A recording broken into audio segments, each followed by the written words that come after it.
The crystal chandeliers of the Riverside Manor sparkled above 300 wedding guests, all dressed in their finest attire. I stood near the back of the reception hall in my plain navy suit, the only one I owned, watching my older brother Michael prepare for his best man speech. His bride, Christina, sat beside him at the head table, her wedding dress probably costing more than most people's cars. I tried to skip the wedding entirely, but Mom had insisted.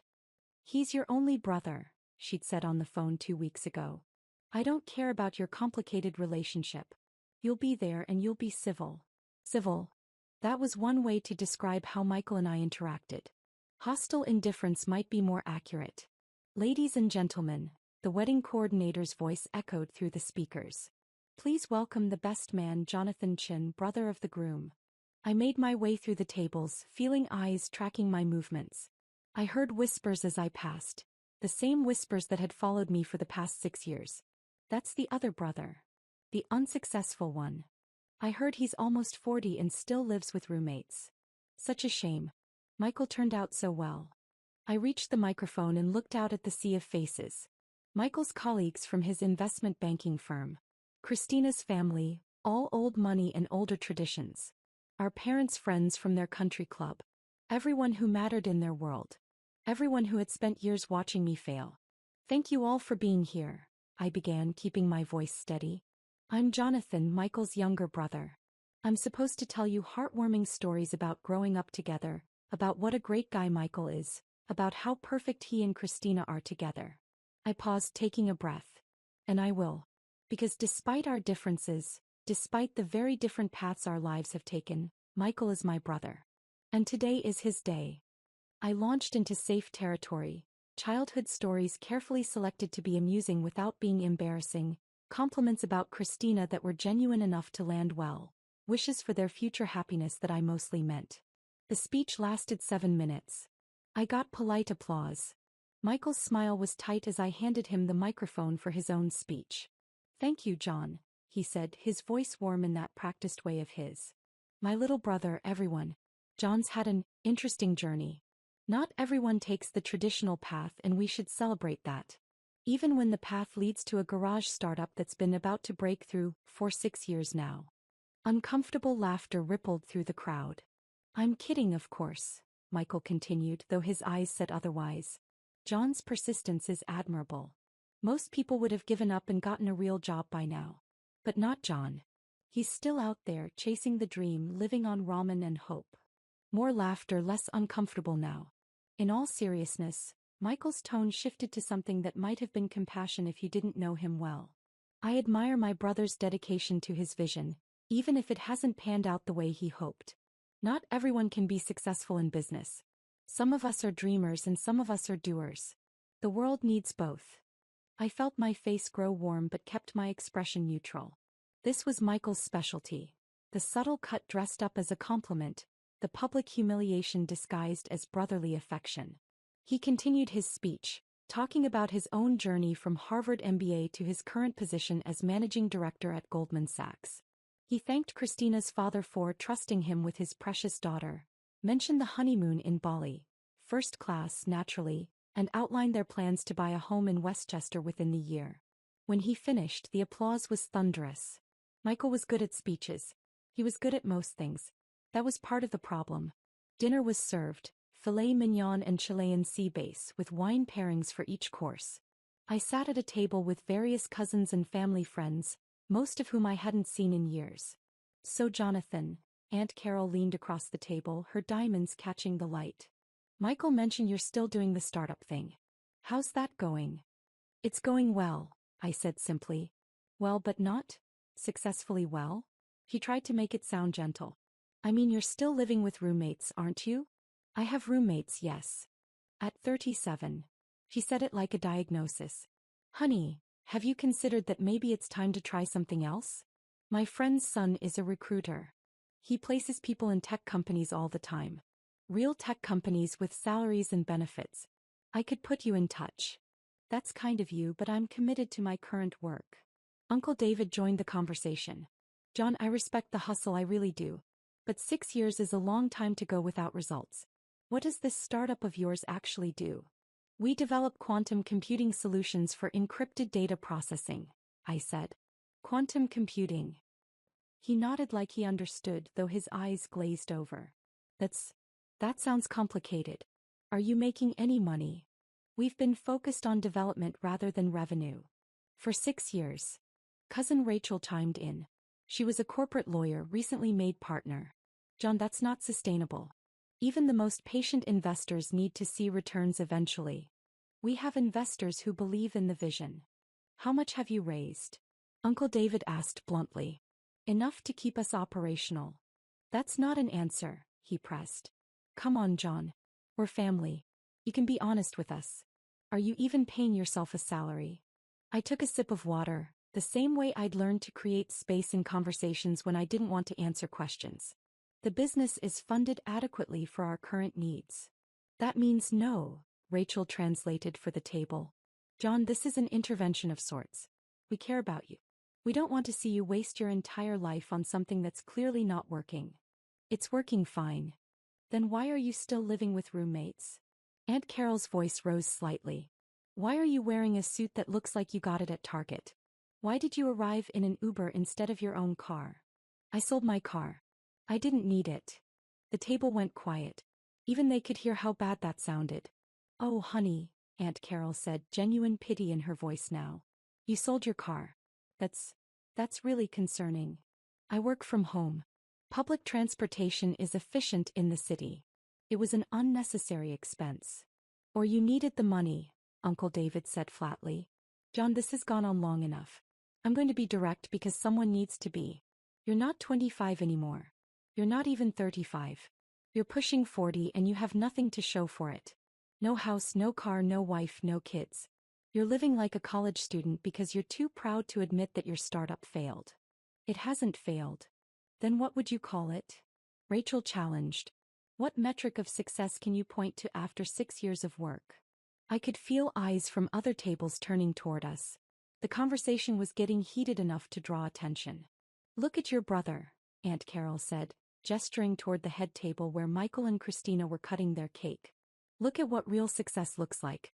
He's 39, just a year older than you.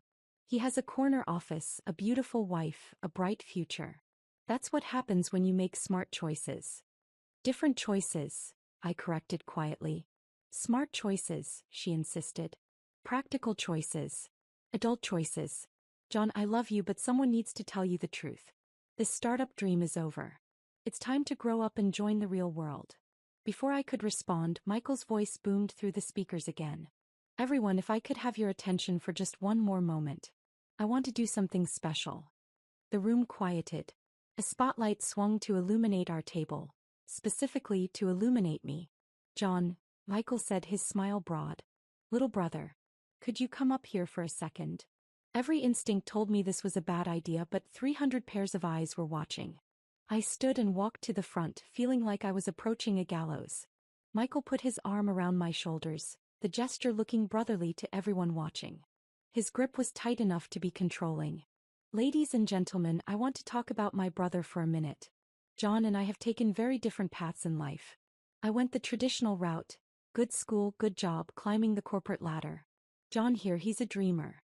An entrepreneur. He's been working on his startup for. He paused, pretending to calculate. 6 years now. Almost 7. Time flies. Polite, awkward laughter. Now, I'll be honest, Michael continued, his voice taking on a tone of concerned brotherhood. It hasn't been easy watching John struggle. Watching him pour his life into something that hasn't panned out. As his older brother, I've wanted to help. I've offered him jobs, connections, opportunities to get back on track. But John's stubborn. He believes in his vision even when no one else does. The pity in the room was palpable now. I could feel it pressing down on me from all sides. So tonight on my wedding day, I want to do something for my little brother. Christina and I have discussed it, and we'd like to offer John a loan. Not a huge amount, but enough to help him get back on his feet. Help him find an apartment without roommates. Maybe buy a car. Start fresh. He looked at me, his eyes challenging me to refuse in front of everyone. We'll call it $25,000, he continued. No interest, no time pressure. Just family helping family. What do you say, John? The room waited. This was his moment of triumph. The successful brother publicly saving the failed one.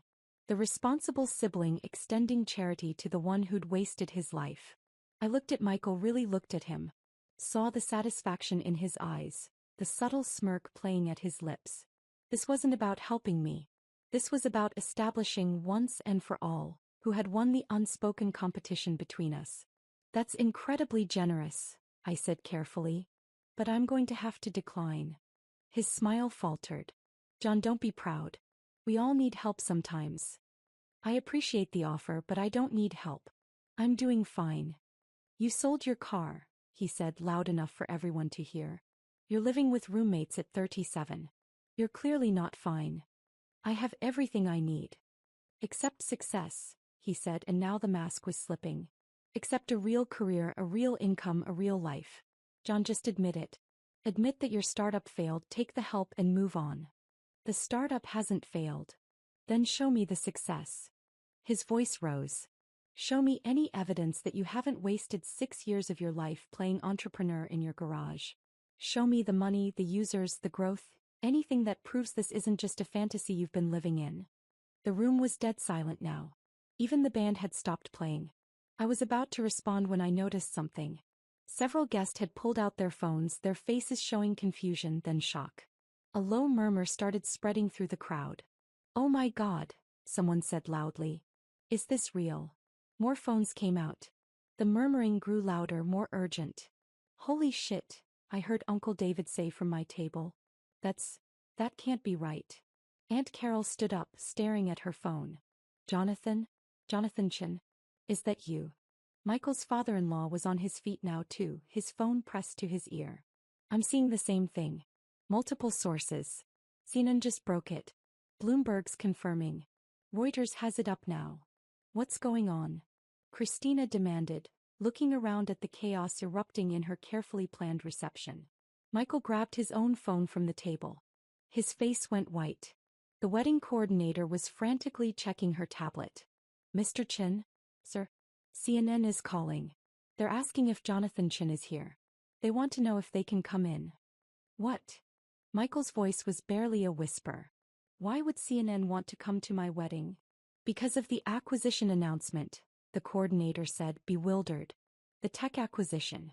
It's breaking news. It's the lead story on every major outlet." Michael was scrolling through his phone now, his hands shaking. "John, your company. Quantum Secure Solutions. That's your company." "Yes," I said simply.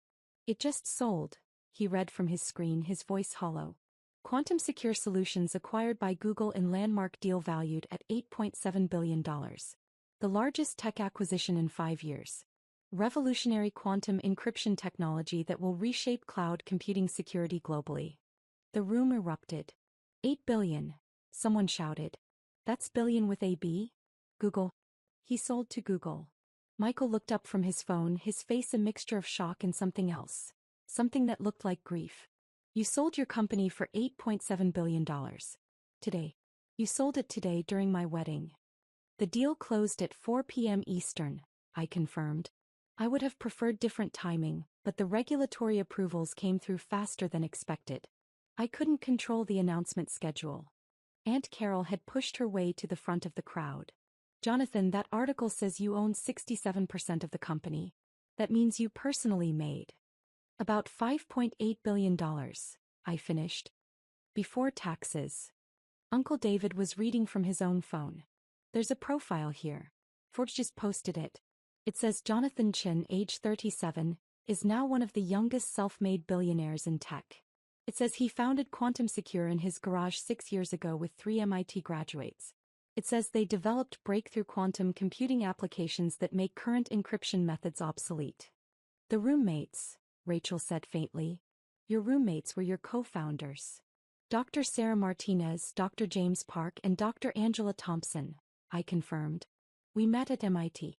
They're the smartest people I've ever known." More guests were crowding around now, all reading the same stories, all trying to process what was happening. "The Google deal includes continued employment for the founding team," someone read aloud. "Jonathan Chin will serve as VP of Quantum Computing Development with a salary of—" "Jesus," That salary alone is more than most people make in a lifetime. Michael was still frozen, his phone hanging limply in his hand. You let me give that speech. You let me offer you $25,000. You let me call you a failed entrepreneur in front of 300 people. You didn't let me say much of anything, I pointed out. You could have stopped me. You could have told me. The deal was under NDA until the announcement went live. I legally couldn't tell anyone. The announcement was scheduled for 6 p.m. Pacific. We're on the East Coast, so 9 p.m. here. I thought I'd make it through dinner at least. Christina was on her phone now too, her perfect makeup starting to run as tears formed. There are news trucks outside. The venue coordinator says CNN, CNBC, Bloomberg, and 3 local stations are requesting access. They want to interview Jonathan. At my wedding, Michael said. This is my wedding. My day. And you're making it about you. I'm not making it about anything, I said calmly. I came to your wedding like Mom asked me to.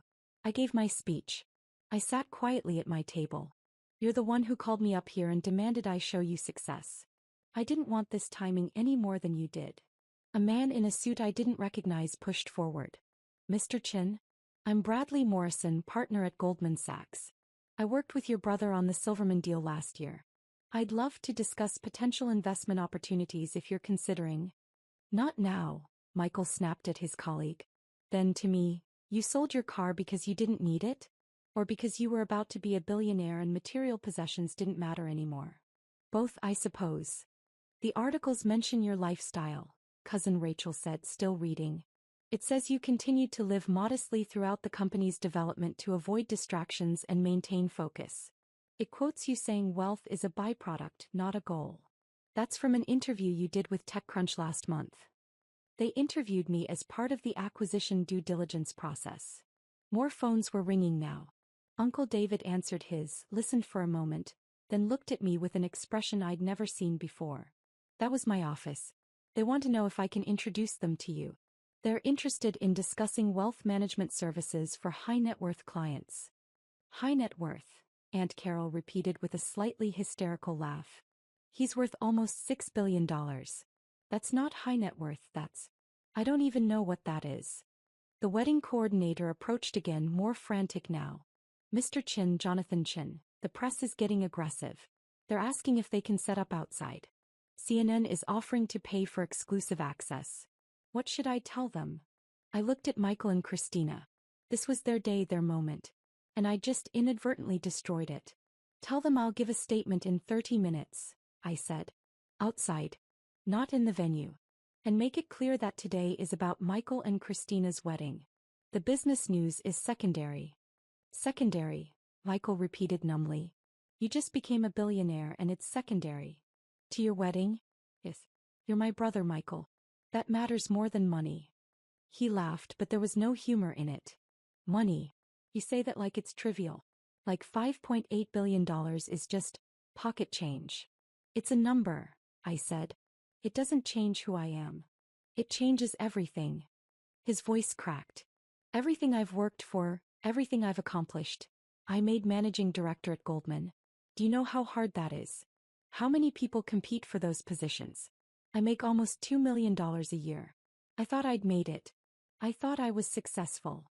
You are successful. I make in a year what you made in 3 seconds when that deal closed. The math seemed to hit him as he said it. 3.7 seconds.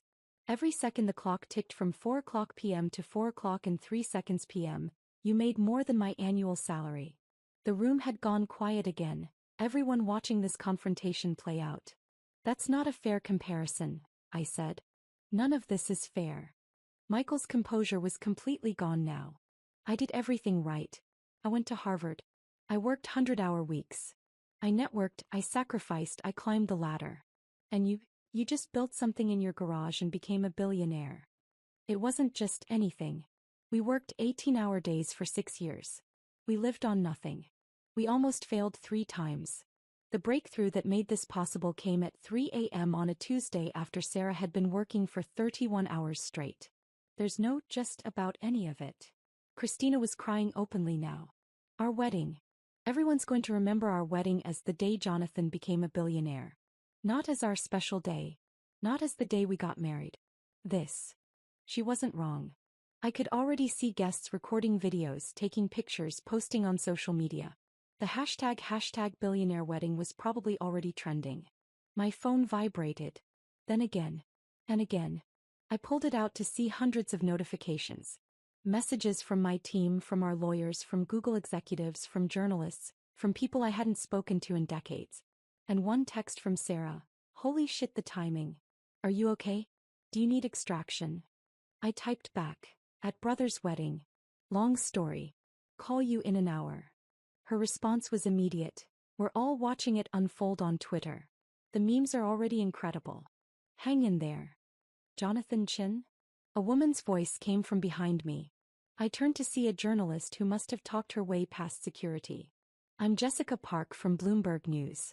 Can you comment on the acquisition? What does this mean for the future of quantum computing? Not now, I said firmly. This is a private event. The public has a right to know. The public can wait an hour. Please leave. Security was already moving toward her, but the damage was done. More reporters would try the same thing. The venue was about to become a circus. Michael, I said, turning back to my brother. Christina. I'm going to leave. I'll give my statement outside, draw the press away, let you salvage what's left of your reception. I'm sorry about the timing. I truly am. Sorry, Michael repeated. You're sorry. You just humiliated me in front of everyone I know, everyone who matters in my career, and you're sorry. I didn't humiliate you. I didn't do anything to you. You exist. He shouted it, his face red. You exist, and you're better than me at everything that actually matters. I spent my whole life trying to beat you, trying to be the successful one, and you just... He couldn't finish. Christina put a hand on his arm, but he shook it off. Do you know what this is going to be like for me? He continued. Going into work on Monday? Everyone knowing that my failed entrepreneur brother sold his company for almost $9 billion? Everyone remembering that I called him a dropout at my wedding? That I offered him a loan of $25,000. That speech is already viral, someone called out unhelpfully. 3 million views on TikTok. Michael's face went from red to pale. No, tell me that's not true. Multiple videos from different angles, Uncle David confirmed, looking at his phone. The one with the best audio is trending #1 worldwide. The comments are, well, they're not kind to you, Michael. I watched my brother process this. Watched him realize that his moment of triumph, his wedding day, his speech establishing himself as the successful sibling, had become the most public humiliation of his life. I should go, I said again. Wait. Mom's voice cut through the chaos. She'd been so quiet I'd almost forgotten she was there. She pushed through the crowd, Dad right behind her. Jonathan, she said, and her voice was shaking. Is this real? All of this? Yes, Mom. You've been a billionaire and waiting for how long? We knew the deal was likely about 6 months ago. We knew it was definite about 3 months ago. The exact valuation was confirmed 2 weeks ago. And you didn't tell us. I couldn't. NDAs. And honestly, I hesitated. Would you have believed me? The question hung in the air. Mom and Dad exchanged a glance. No, Dad admitted quietly. We wouldn't have. We would have thought you were delusional. Making up fantasies to make yourself feel better about failing. That's what we thought anyway, Mom added. Every time you talked about the company, about the technology, about the potential, we thought it was just wishful thinking. We thought you were lying to yourself. I know. You know. Michael turned on them. You all knew about this. About his company. We knew he was working on something, Mom said. He tried to tell us about it at Christmas, at Easter, at every family gathering. We just didn't listen. We didn't believe it could be real. Aunt Carol spoke up, her voice small. I told you to apply to work at Target. 2 hours ago, I told a man who's now worth $6 billion to apply for a retail management position. The absurdity of it seemed to break through the tension. Someone laughed, a slightly hysterical sound. Then someone else. Within seconds, the whole room was laughing, a release of nervous energy and shock. Everyone except Michael. This is my wedding, he said again, but quieter now. This was supposed to be my day. The best day of my life. And all anyone's going to remember is that my brother became a billionaire in the middle of it. I'm sorry, I said, and I meant it. I wish the timing had been different. Do you? He looked at me, really looked at me. Do you really wish that? Or is some part of you glad that you got to prove us all wrong? That you got to show up to my perfect day and reveal that you were better all along? I thought about it. Gave him the honesty he deserved. I'm not glad about any of this. But am I glad that you finally have to see me as something other than a failure? Yes. I'm glad about that. He nodded slowly. At least you're honest. The wedding coordinator was back, more desperate now. Mr. Chin, the press is threatening to disrupt the entire reception if they don't get access. They're offering substantial sums. One outlet is suggesting $50,000 for 15 minutes of exclusive access. Tell them, Michael started, but I cut him off. Tell them yes. To whatever outlet offers the most. But the money goes to Michael and Christina. Consider it a wedding gift. John, you don't have to, Mom began. I do actually. This is the least I can do. Michael's right. I've ruined his wedding. So the wedding gets something out of it. CNN is offering $200,000 for 30 minutes, the coordinator said after a rapid series of phone calls. And they want to interview both brothers. Together. Michael and I looked at each other. You don't have to do this, I said. If I don't, I'm the bitter brother who couldn't handle his siblings' success. If I do, at least I control some of the narrative. He straightened his tie and I saw him slip back into his professional persona. Let's get this over with. We were ushered outside where CNN had set up a full production in the venue's parking lot. Lights, cameras, a correspondent I recognized from the nightly news. Behind us, I could see the wedding guests pressed against the windows, watching. We're live in 3, someone called out. 2, 1. The correspondent smiled professionally. We're here with Jonathan Chin, whose company Quantum Secure Solutions was just acquired by Google for $8.7 billion in what experts are calling the most significant advancement in computing security in decades. Mr. Chin, you're now worth approximately $5.8 billion. How does that feel? Surreal, I said honestly. But I want to emphasize that this success belongs to my entire team. Dr. Martinez, Dr. Park, and Dr. Thompson worked as hard as I did, if not harder. This isn't about one person. And this is your brother Michael Chin, correct? Michael, what was your reaction when you heard the news? Michael's smile was perfect, practiced. Shock certainly. Pride in my brother's achievement. John's always been brilliant. We all knew he was working on something special. The lie was smooth, professional. No one watching would know that 30 minutes ago he'd been offering me a pity loan. There are reports, the correspondent continued, that the announcement happened during your wedding reception. That must have been quite a surprise. It certainly wasn't the wedding gift we expected, Michael joked and got a laugh. But in all seriousness, I'm thrilled for my brother. Family success is success for all of us. The interview continued for 20 minutes. Michael was polished, saying all the right things, playing the supportive older brother perfectly. I answered questions about the technology, the future applications, what I planned to do with the money. When it ended and the cameras stopped rolling, Michael's smile dropped immediately. 200,000, he said flatly. You just made our wedding night into a news segment for $200,000. You would have done it for free, I said. At least this way you get something. I don't want your charity. It's not charity. It's CNN's money. Take it, don't take it. I don't care. We stood there in the parking lot, the sounds of the reception drifting out through the open doors. Inside, guests were dancing again, the party trying to resume some semblance of normalcy. You could have told me, Michael said finally. At some point in the last 6 years, you could have told me you were actually succeeding. Would you have listened? He considered it. Probably not.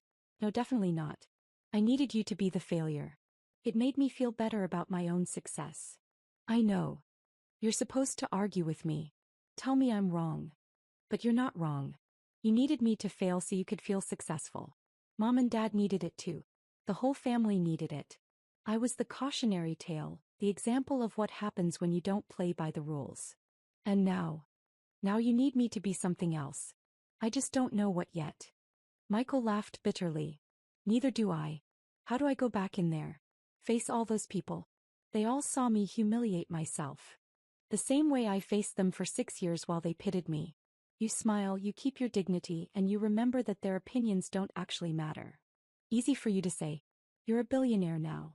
I was the same person an hour ago when you were offering me charity. The money doesn't change who I am. It changes everything else though, doesn't it? He looked back at the venue. Christina's in there crying. My wedding day is ruined. And tomorrow, every paper is going to run the story of how I mocked my billionaire brother at my own reception. Or, I suggested, the story could be about how you supported your brother's success even when it unexpectedly overshadowed your big day. Depends on what narrative you want to build. He studied me for a long moment. When did you get so wise? Around the same time I was living on ramen and hope, apparently.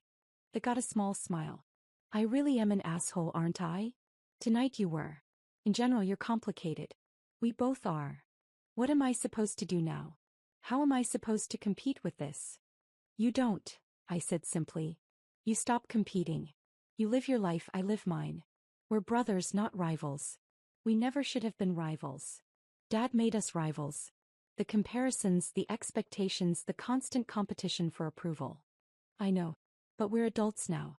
We can choose something different. Michael nodded slowly. I should get back to my wife. Try to salvage what's left of our wedding. For what it's worth, I think Christina looks beautiful. And the venue is gorgeous. You did well. Thanks. He started to walk away, then stopped. John, I'm sorry. For the speech, for everything. I was cruel. You were human. We all are. I watched him go back inside, his posture straightening as he approached the doors, slipping back into the role of the happy groom. My phone buzzed again. Sarah calling. Hey, I answered. You okay? Her voice was warm with concern. Define okay.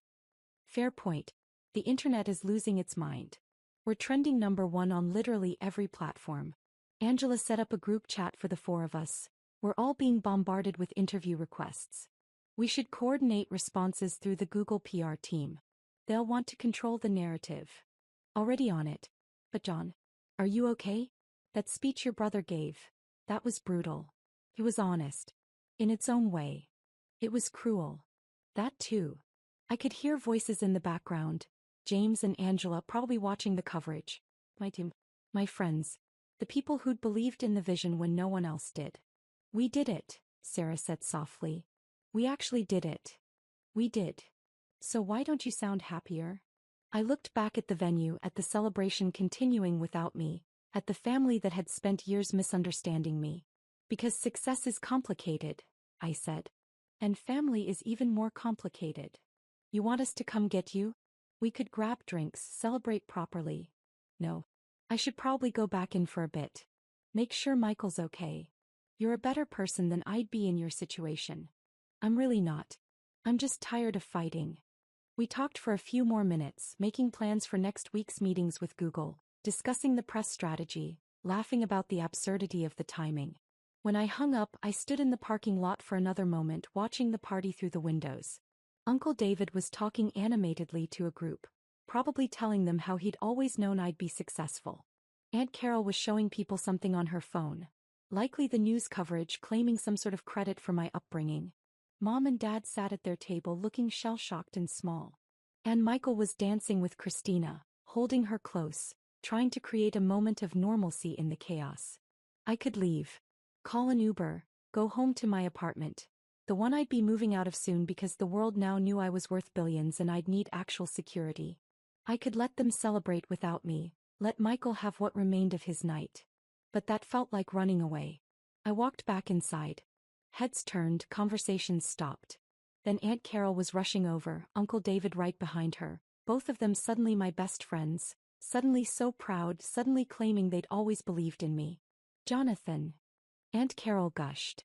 I've been telling everyone about how we knew you were special even as a child. That brilliant mind of yours. You told me to apply at Target 2 hours ago, I reminded her gently. She had the grace to look embarrassed. I was just worried about you, honey. We all were. Were you? I looked around at the family members converging on me. Or were you uncomfortable with someone choosing a different path? We just wanted what was best for you, Uncle David said. You wanted what looked successful to you. There's a difference. I felt a hand on my shoulder. John, can we talk? Outside. We walked out to the venue's garden, away from the noise and the cameras and the sudden flood of attention. I'm sorry, she said immediately. Not for tonight, for everything. For years of not listening, not believing, not supporting you the way I should have. You supported me how you knew how. That's generous, but it's not true. I dismissed you. I compared you to Michael constantly. I made you feel like a failure because you weren't successful in ways I understood. She took a shaky breath. I'm proud of you. I should have said that years ago, but I'm saying it now. I'm incredibly proud of you. Thanks, Mom. And I'm sorry it took billions of dollars for me to finally see what was there all along. We stood together in the garden, the party continuing without us. After a while, Dad joined us, then Michael and Christina. One by one, the family filtered out until we were all there together, away from the chaos. I propose a toast, Michael said, raising his champagne glass. To John. To seeing people for who they really are, not who we need them to be. And to second chances for families who screw up. I'll drink to that, I said. We toasted, and for the first time in 6 years, maybe for the first time ever, I felt like we might actually be a family instead of a collection of people bound by biology and competition. Inside, I could hear the DJ starting up again. Michael and Christina went back to their first dance, this time without the weight of comparison hanging over it. And I stood with my parents in the garden, watching through the windows, no longer the family failure or the surprise billionaire. Just their son. Finally,